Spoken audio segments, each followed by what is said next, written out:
Június 13-án pénteken kihelyezett ülést tartott a Panon Pálinka elnevezésű vajdasági klaszter Velebiten, a Krávics fivérek pálinka főzdéjében.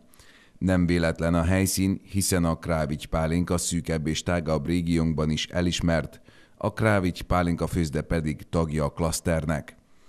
A találkozóra, amely egyben bemutató is volt, a tartomány szinte minden szegletéből érkeztek gyümölcstermesztők és pálinka készítők, akik megismerkedhettek mind a klaszterrel, mind pedig az általa nyújtott szolgáltatásokkal, azokkal a lehetőségekkel, amelyeket a tagság nyújt.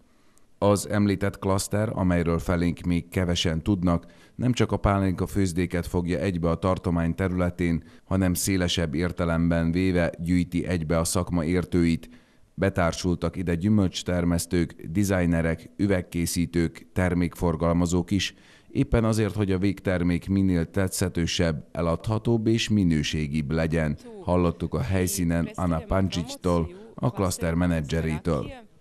A velebiti találkozón elhangzott az is, hogy vidékünk messze földön ismert a minőségi pálinkáról, aminek népszerűsítéséhez, a brand kialakításához szeretne hozzájárulni a klaszter, amely kizárólag a természetes gyümölcspálinka készítését támogatja. A pálinka nem csak ital, hanem termék is, amely idegenforgalmi lehetőségeket is hordoz magában. Egyebek mellett ez volt a találkozó egyik témája.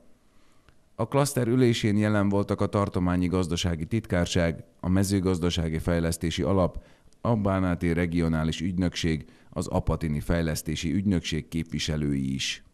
A mezőgazdasági fejlesztési alap vajdasági szinten támogassa a Panon Pálinka klasztert olyan hitelezési vonalakon, mint amelyek vonatkoznak a többéves szőlőültetványok és gyümölcsültetványok telepítésére. Van egy hasznos célunk az, hogy kinyílt a keleti piac, tehát nagyon sokan most már kelet felé fordulnak, és ilyen körül kapnak lehetőséget, hogy tudnak megélni a mindennapi munkájuktól. Az alapnak az a célja, hogy a bejegyzett gazdaságokat, tehát profitabilisan tegye, és ha azt elmondom, hogy eddig kiosztottunk felül 2500 hitelt, a kiosztott összeg túlhaladja 2 milliárd dinárt, akkor ez mindenféleképpen jelképezi azt, hogy az alap működőképes. Hogyan segítheti az egyes termelőket? Az egyes termelők különböző hitelezési vonalakat tudnak nyerni nálunk.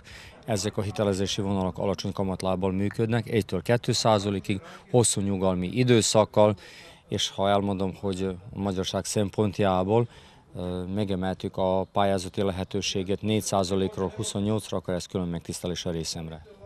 Anna Pancsics még hozzátette, a tudás, az ismeretszerzés ezen a területen is rendkívül fontos, éppen ezért a Panon Pálinka örömmel várja minden érdeklődő jelentkezését, aki szeretne csatlakozni ehhez a társuláshoz.